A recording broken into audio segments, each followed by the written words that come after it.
Pastor Ed here with Daily Devotions for Thursday, May the 9th, 2024. We've been talking about 1 Corinthians 13 this week, looking at the concept of love, especially in terms of how Paul uses that word. Love, of course, is the English word that we have for all kinds of things. I could love my wife, my children, my work, my dog, my whatever, my car. It's all the same. My friends. The Greeks, though, were a little bit different. They had at least six words for love, two of which are significant, and one even more important in terms of its use in the Bible. But looking at some of the other ones, first there was the word storge, and storge in Greek is love or affection, but it's primarily familial love. As someone once said, that old worn-out couch in your family living room, the one that everyone's been trying to replace for years, but somehow still stays put. It's seen better days, sure, but it holds so many memories, doesn't it? Well, that's storge, he would argue. It's that Greek term for love that signifies a fondness born out of familiarity or dependency. It's the kind of love that exists between parents and children, or even between longtime spouses. It's comfortable, it's dependable. At times, it's so ingrained in us that we even forget its presence. Then there was the word philia, which is friendship, love, or affection. One we kind of should be familiar with because we live real close to Philadelphia. Adelphos in Greek is brother, so Philadelphia is love of brother, brotherly, the city of brotherly love. This is, again, this brotherly love. Someone once said, I have a brother 2 years my senior. Growing up, we were typical siblings, always squabbling over toys, tattling on each other. But despite all that, there was an unspoken bond between us, that bond of philia. It's another Greek word for love in the Bible, often described as fraternal or brotherly love. It has less to do with emotion, more to do with loyalty, companionship, and shared experiences. It represents the deep connections that we have, a powerful emotional bond and respect. In the Christian context, philia, love, extends to the love that believers have for one another. Jesus even said that it would be a distinguishing mark of his disciples. By this everyone will know that you are my disciples if you love one another, John 13:35. So this directive underscores the importance of community and support within the body of Christ.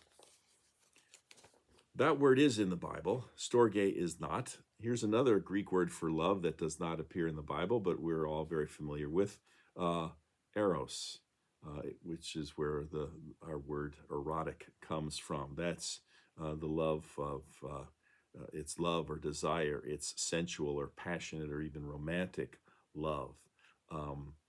It's kind of assumed in the Bible, but again, does not appear. The Greek word does not appear in the Bible. But again, it's a concept we're all aware of. Just another form of love. So we have family love, we have brotherly or sibling love and friendship. We have romantic love. Then there's philotia. That's also doesn't appear in the Bible, but it's the love of self and the regard for one's own happiness or advantage. Again, the Greeks are really wise in having different words for the different kinds of love. On the positive side, it's been seen as a basic human necessity. On the negative side, it's been seen as kind of a mortal flaw in terms of selfishness and so forth, egotism, narcissism, philotia. Then there's Xenia. My girls would have known Xenia, the warrior princess. Xenia is the ancient Greek concept of hospitality. It's that love and respect between hosts and guests. Xenia means stranger, and so this is kind of a word that we're sort of familiar with these days because you often hear about xenophobia. That's the fear of strangers, the phobia meaning fear, xenos meaning stranger. Xenia, though, as a word for love, means the love of a stranger. It's that hospitality, it's that love that you have between hosts and guests. And then finally, there is the chief word in the New Testament for love, the word agape. That's the word that Paul uses in 1 Corinthians 13. That's the word that the other New Testament writers invariably use, except when they don't, a few times when they use philia, but they talk about agape. It's the love that has no strings attached to it. It's no ifs, ands, or buts, no exceptions. It's divine love. So we love in this, or we attempt to love in this way because we have been loved by God in this way. It's unconditional, sacrificial, pure. It's perfectly exemplified, of course, in Jesus's life and death. It calls Christians to love others selflessly, mirroring God's love for us. And what's most impressive is agape is not based on our actions or worthiness, but on God's character. For God so loved the world, John 3:16. So it calls Christians to love others with the same selfless intensity, prioritizing the other's needs above our own. Challenges us to extend grace and forgiveness, again, mirroring God's unconditional love for us. It's not based on emotion or affection. It's that it's a deliberate choice to show kindness and compassion to others, regardless of their actions or even our own feelings about them. It's been said that it's basically a word invented in and appears in the New Testament. It was almost non-existent before New Testament times, and so but it became the significant word. In Mere Christianity, C.S. Lewis wrote, "Do not waste your time bothering whether you love your neighbor. For instance, act as you did. As soon as you do this, we find one of life's great secrets. When you're behaving as if you love someone, you will presently come to love them." On the other hand, he says, if you injure someone you dislike, you'll find yourself disliking him even more.